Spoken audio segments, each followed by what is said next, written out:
నమస్తే. పేరు నాన్నగారు వచ్చారండి మీడియా ముందుకి.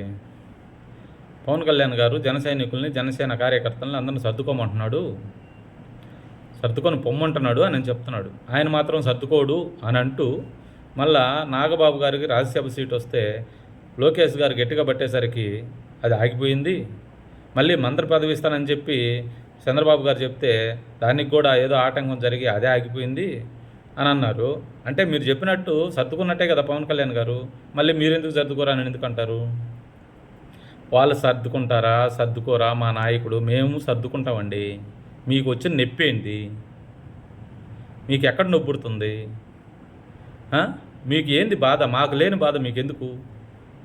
ఇంకొకటి మందులు ఎరువులు అందట్లేదు సరిగా రైతులకి, అందరు రోడ్ల మీదకి వస్తున్నారు అని అన్నాడు. గతంలో మా ప్రభుత్వంలో ఎప్పుడన్నా రోడ్ల మీదకి వచ్చారా రైతులు అని మాట్లాడాడు. గతంలో రోడ్ల మీదకి రైతులు వస్తే మీరు బతకనిస్తారా?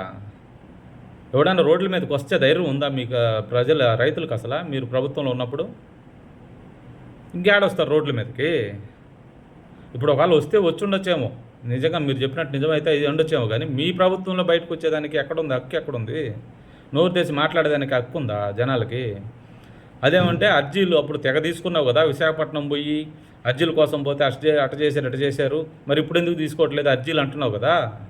ఇప్పుడు మంగళగిరి ఆఫీసులో రోజు జనవాణి జరుగుతుంది, కళ్ళల్లో కనపట్లేదా? నీ భాషలో చెప్పాలంటే, నువ్వు గతంలో వాడిన భాషలో చెప్పాలంటే ఈ కళ్ళల్లో ఏం పెట్టుకొని ఉన్నావు? ఎవరిది పెట్టుకొని ఉన్నావు? నీ భాష అది, మా భాష కాదు. మాకు సంస్కారం ఉంది, కానీ నువ్వు చెప్పావు కాబట్టి నీ భాష నీకు అప్పచెప్పాలని మాట్లాడటం తప్ప ఇంకేం లేదు. రోజు జనవాణిలో అర్జీలు తీసుకోవట్లే, కళ్ళు కనపట్లేదా నీకు? ఒకటి గుర్తుపెట్టుకోండి పేరు నాన్నగారు, జన సైనికుల్ని, జనసేన కార్యకర్తలని మీరు ఎన్ని సంవత్సరాలు ఇట్లా మోస్తారు? 15 జిల్లాల్లో రాష్ట్రాల్లో జెండాలు మోయమంటున్నారు మిమ్మల్ని, అదేదని మాట్లాడుతున్నారు. ఒకటే గుర్తుపెట్టుకోండి, ప్రతి ఒక్క జన సైనికుడు, ప్రతి ఒక్క కార్యకర్త ఎప్పటికైనా సరే, ఒక మనిషి ఏ కార్యకర్త అయినా, ఏ జన సైనికుడో ఒకవేళ పరిస్థితి కొన్ని కారణాల వల్ల చనిపోయినా కూడా వాడు పోతూ ఇంకో 10 మందిని రెడీ చేసిపోతాడు పవన్ కళ్యాణ్ గారి వెంట తిరిగేదానికి. మీరు ఇలాంటి రుచ్చా మాటలు, లపంగి మాటలు ఎన్ని మాట్లాడినా మేము మారే ప్రసక్తే లేదు. మీ వంచనలకు మేము పడే ప్రసక్తే లేదు.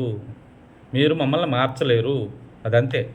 ఇది ఫిక్స్ అయిపోండి. అనవసరంగా మీరు ఏదేదో మాట్లాడితే అట్ట మీ వెనక తిరుగుతారు, మిమ్మల్ని ఫాలో అవుతారు. అసలు జన సైనికుల్ని, జనసేన కార్యకర్తలను చూస్తే మీకు కుళ్ళు. ఎందుకంటే మీ కార్యకర్తలు కానీ, మీకు పార్టీలో పనిచేసే వాళ్ళు కానీ ఎవరు అలాంటి వాళ్ళు లేరు, అంత విశ్వాసంగా ఉండేవాళ్ళు లేరు. ఒకవేళ ఎవరన్నా ఉన్నా ఏమిస్తావు, ఏం చేయమంటావు, ఇది మీకు ఉండేది. మాకు అట్ట కాదు. అందువల్ల దయచేసి మీరు పవన్ కళ్యాణ్ గారి మీద విషయం చెప్పటం, జన సైనికుల్ని మైండ్ మార్చాలనుకోవడం మీ భ్రమ. మీరు అనవసరమైన ప్రయాసపడుతున్నారు అంతే. వేస్ట్ మాటలు మానేసి మీరు ప్రశాంతంగా ఉండండి. మా పాటికి మేము ఉంటాం, సరేనా?